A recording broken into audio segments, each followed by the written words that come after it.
I'll show you how I make these cuts in here. I got the tape to mark the cuts. I've already got 2 cuts along the center line, and I'll be cutting along the inside border of the tape. So we're gonna work on this edge here, and I just drag this nice razor saw. I use the tip of it and just first start dragging it lightly. Let's see if you can see this. Possibly. Drag it lightly across the edge of the tape, very lightly. You got to do this slow. And you're going to repeatedly use the tip of the tape, tip of the knife, I'm sorry, the blade, the razor, and just lightly drag it until you've got an edge started. And sometimes, because you've got a corner here, I'll turn it around and work on this corner that you can actually see. And so we'll drag that to get that corner established, and just lightly use the tape as a straight edge guide. And we'll keep doing this for a while, and then maybe use some other tools like this little chisel, sort of a reverse chisel. You can use the tip here to drag along a scribe line. I've got little pointy tools like this. You can use an X-Acto, or you can use, sharp type tools here, and just continue to drag and saw until you get that open. All right, I've got all these lines cut, and this panel has been cut on the other 2 sides. So we're gonna see if we can get this thing open here live on video. So it's a matter of figuring out what is still attached. You can see I just used the tape, if I don't get it caught, it's cool caught in my clothes, to score on here. And usually it's the corners, but I'm being so careful because I don't want to cut 2 of these, so I can use the panels I'm cutting out as the actual hatches. Some people, if you're going to cut a hole, you might just see, you can cut from the inside too. You might just here we go, get this razor saw in there, and I'm going to get this little block here. Let me readjust the camera a bit, and cut from the inside. Some people will just sacrifice the piece they're cutting out and, drill holes, drill a series of holes, and that's fine. But I want to use the piece I'm cutting out, as well as get a nice clean cut on the main body. And so that makes it a little trickier, but not impossible. It just takes a little more time, a little more patience, which I am getting very little of here lately. So it looks like we need a little bit more here.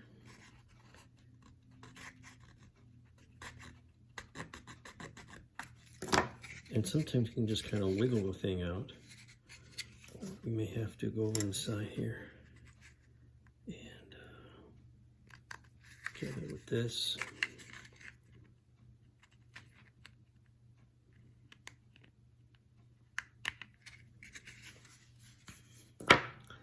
Or a knife. Use lots of different tools, whatever makes the most sense. Ooh, that looks good. Ah, we got a loose corner. Look at that. Let's get this tape out of the way here, so we can see what we've got down here. Kind of don't need the tape anymore. I think this corner is almost loose. Clean that up in there.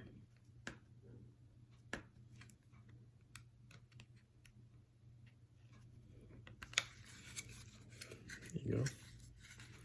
And looks like it needs a little bit more.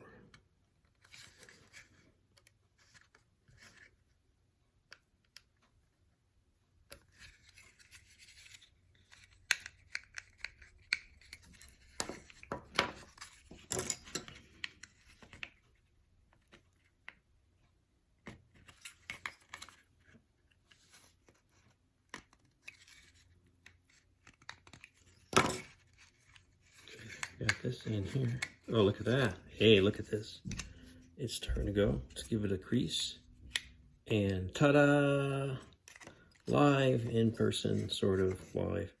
We've got a hatch that will fold out. There's the center line, something like this. That will be awesome.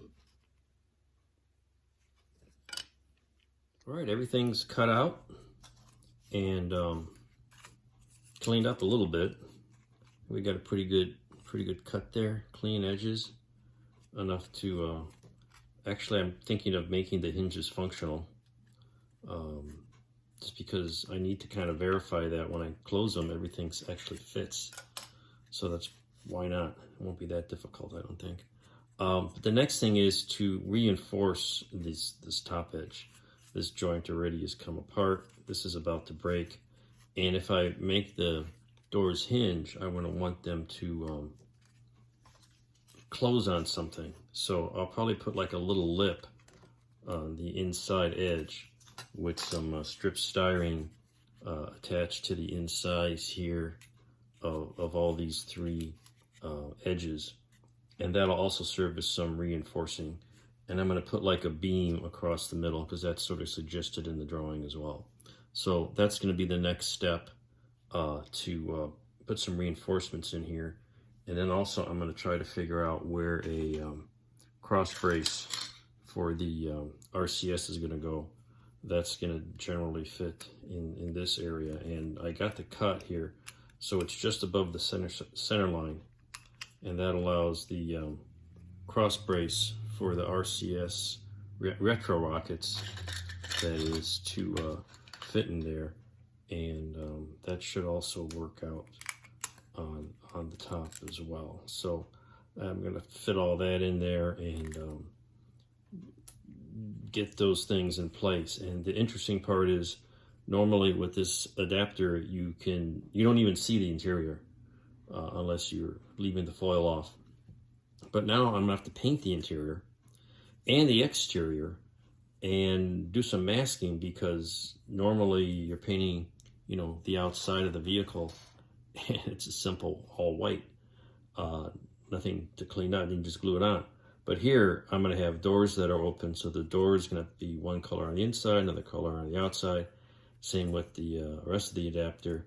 And then it's going to have a bunch of equipment in it, so probably going to have to do some painting of the empty panels and then install the equipment, perhaps planning ahead with some brackets to glue on before I paint everything. So I have to do a little engineering to sort all that out.